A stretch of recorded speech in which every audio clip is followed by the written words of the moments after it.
আচ্ছা ভাই, ব্রেকআপটা অনেক বেশি পেইনফুল হয় বল, মানুষকে কতটা একা করে দিয়ে চলে যায়। ব্রেকআপ? আচ্ছা, তুই এমন মানুষকে ভালোবেসেছিস এটা জেনেও যে সে তোর কোনোদিনই নিজের হবে না? মানে?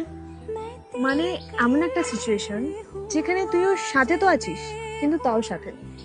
তুই ওর কাছে কোনো কমিটমেন্ট চাইতে পারবি না, এক্সপেকটেশন রাখতে পারবি না। মানে তোদের এই রিলেশনশিপটা শুধুমাত্র একটা কারণের জন্য টিকে থাকবে। আর সেই কারণটা কি?